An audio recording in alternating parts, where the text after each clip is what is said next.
നല്ല മൂവിയായിരുന്നു. നല്ല സ്ക്രിപ്റ്റ്. എടുത്തു പറയേണ്ടത് ആർട്ടിസ്റ്റുകളുടെ അഭിനയമായിരുന്നു. ഗംഭീര പെർഫോമൻസാണ്.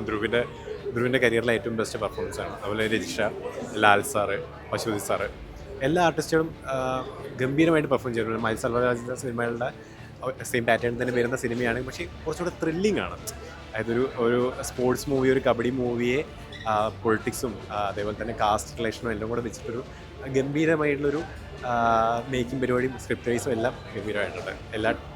ഈ ഫ്രെയിമിൽ പലപ്പോഴും എല്ലാവരും പറയുന്നത് വിക്രം സാറിന് ഓർമ്മ വന്നു, അങ്ങനെ തോന്നിയോ എവിടെയെങ്കിലും ഒക്കെ? വിക്രം സാറിന് ഓർമ്മ വന്നു എന്നുള്ളത് എനിക്ക് പെട്ടെന്ന് വിക്രം സാറിൻ്റെ സൗണ്ട് ഇടയ്ക്ക് കണ്ണടയ്ക്കുന്ന സമയത്ത് വിക്രം സാറിൻ്റെ സൗണ്ട് അല്ലേ എന്നുള്ള തോന്നലുണ്ടാവുന്നത്. ഗംഭീര പെർഫോമൻസ്. കാരണം ധ്രുവിൻ്റെ എനിക്ക് തോന്നുന്നു 3ാമത്തെ 4ാമത്തെ എന്തോ സിനിമയാണ്. അപ്പോൾ ഒരു ബഡ്ഡിങ് ആർട്ടിസ്റ്റ് എന്നുള്ള രീതിയിൽ വളരെ മികച്ച രീതിയിലാണ് പെർഫോം ചെയ്തത്. കാരണം വെച്ചിട്ടുണ്ടെങ്കിൽ അവർ ഇമോഷൻ, പ്രത്യേകിച്ച് അദ്ദേഹം വളർന്നിരുന്ന കൾച്ചറിനും എൻ്റയർലി ഡിഫറെൻ്റ് ആയിട്ടൊരു കൾച്ചറിലേക്ക് മാറിയുള്ള പെർഫോമൻസ് ഗംഭീരമായിട്ട്. ഇതിനൊരു ആസ് എ കബഡി പ്ലെയർ എന്നുള്ള രീതിയിൽ ചെയ്യുന്ന സമയത്ത് അതിൻ്റെതായുള്ള മെയ് വഴക്കവും കാര്യങ്ങളൊക്കെ മികച്ചതായിരുന്നു.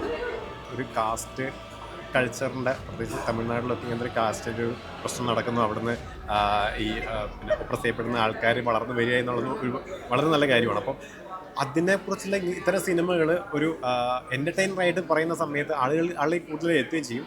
അത് നന്നായിട്ട് വരികയും ചെയ്തിട്ടുണ്ട്. കൊള്ളേണ്ട അടുത്ത് കൊള്ളുകയും. അതെ അതെ അതെ. Okay, thank you.